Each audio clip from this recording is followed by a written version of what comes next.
Hello everyone. आज मैं आपके लिए 15 मिनट में बनने वाला बहुत ही टेस्टी डेजर्ट की रेसिपी लेकर आई हूँ, जिसे आप बिना गैस जलाए बहुत ही कम सामान में यानी घर पर रखे कुछ सामान से ही तैयार कर सकते हैं। तो चलिए जल्दी से बनाना शुरू करते हैं। इस इंस्टेंट डेजर्ट को बनाने के लिए सबसे पहले हम एक बाउल में 1/4 कप मिल्क पाउडर ले लेंगे। आप चाहें तो डेयरी व्हाइटनर भी ले सकते हैं।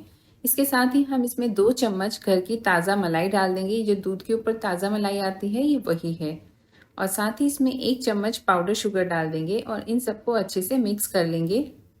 और ये मिक्सचर मुझे हल्का सा ड्राई लग रहा है, तो मैं इसमें 1 चम्मच दूध डाल रही हूँ। दूध आप ठंडा या ताज़ा कोई सा भी ले सकते हैं, गर्म दूध ना डालें इसमें। और ये देखिए जो मिक्सचर है एकदम पेस्ट की तरह हो चुका है। बिल्कुल इसी तरह की कंसिस्टेंसी हमें चाहिए। और अगर ये ज़्यादा पतला होगा तो आप इसमें थोड़ा सा मिल्क पाउडर डाल सकते हैं, और अगर गाढ़ा है तो इसमें थोड़ा सा दूध डाल सकते हैं। और अब हम इसे फ्रिज में रख देंगे और एक दूसरा बोल ले लेंगे और इसमें आधा कप मिल्क पाउडर डालेंगे। आप चाहें तो मिल्क पाउडर की जगह यहाँ पर डेयरी व्हाइटनर भी ले सकते हैं। साथ ही इसमें आधा कप दूध डालेंगे। दूध ठंडा या ताज़ा लेना है, गर्म दूध नहीं लेना है यहाँ भी। और आधी छोटी चम्मच वनीला एक्सट्रैक्ट या फिर वनीला एसेंस डाल देंगे फ्लेवर के लिए, और इन सबको अच्छे से मिक्स कर देंगे। यानी इसे तब तक मिक्स करना है जब तक इसमें मिल्क पाउडर और दूध बिल्कुल अच्छी तरह से बिल्कुल एक सार नहीं हो जाते, या मिल्क पाउडर की सारी गुठलियाँ ख़त्म नहीं हो जाती। और ये देखिए ये जो दूध है ये अच्छे से रेडी हो चुका है। अब मैं इसमें यहाँ पर 2 चम्मच पाउडर शुगर डाल रही हूँ। पाउडर शुगर यानी जो नॉर्मल चीनी को हमने ग्राइंडर जार में पीसा हुआ है। इसे अच्छे से मिक्स कर लेंगे। और अब मैं इसमें 1 चम्मच यहाँ पर केसर वाला दूध डाल रही हूँ। केसर वाला दूध डालना बिल्कुल ऑप्शनल है। इसके लिए हमने यहाँ पर थोड़े से गर्म दूध में, यानी सिर्फ 1 से 2 चम्मच गर्म दूध में केसर को कुछ देर के लिए अगर आप भिगो देंगे तो इस तरीके से आपका केसर वाला दूध तैयार हो जाता है। और अब मैं इसमें आधा चम्मच कटे हुए बादाम डाल रही हूँ, आधा चम्मच ही कटे हुए काजू, और साथ ही आधा चम्मच ही कटे हुए पिस्ता डाल रही हूँ। और थोड़ा सा ड्राई फ्रूट हमने बचा लिया है जिसे हम बाद में गार्निश में यूज़ करेंगे। और अब इन सबको एक बार अच्छे से मिक्स कर लेंगे। और इस समय अगर आप इस दूध के मिक्सचर को टेस्ट करेंगे तो इसका टेस्ट बहुत ही बढ़िया है, एकदम रसमलाई जैसा इसका टेस्ट आता है। और अब हम इसे फ्रिज में रख देंगे ठंडा करने के लिए। तब तक मैंने यहाँ पर ये वाइट ब्रेड स्लाइसेस ली हैं। आप चाहें तो इसकी जगह ब्राउन ब्रेड भी ले सकते हैं।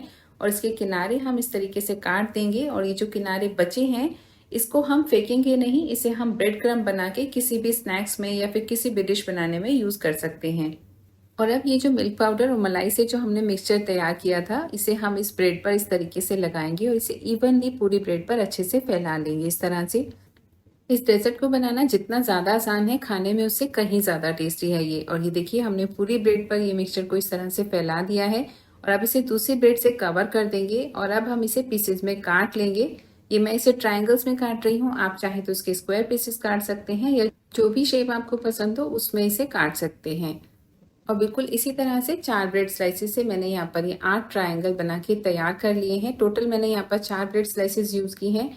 और अब मैं एक कटोरी में आधा कप दूध ले रही हूँ। ये भी ठंडा दूध है। इसमें हम 1 चम्मच पाउडर शुगर डालकर इसे अच्छे से मिक्स कर देंगे। और ये जो हमने दूध और चीनी का मिक्सचर तैयार किया है ये हम इन ब्रेड स्लाइसेस पर डाल देंगे।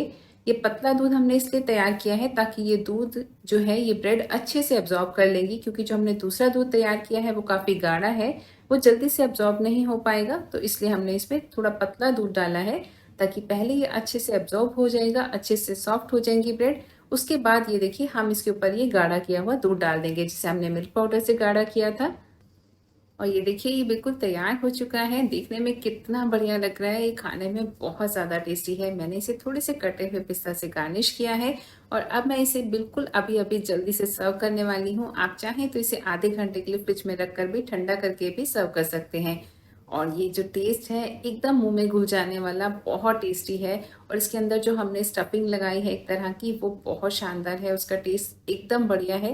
तो फ्रेंड्स आप भी इस रेसिपी को अपने घर में ज़रूर ट्राई करें और अपने अनुभव मेरे साथ ज़रूर शेयर करें। और अगर आपको हमारी रेसिपीज़ ट्राई करने के बाद पसंद आती हैं तो वीडियो को लाइक और शेयर ज़रूर कीजिए, और साथ ही चैनल को सब्सक्राइब करना बिल्कुल भी ना भूलें इसी तरह की और नई नई रेसिपीज़ देखने के लिए।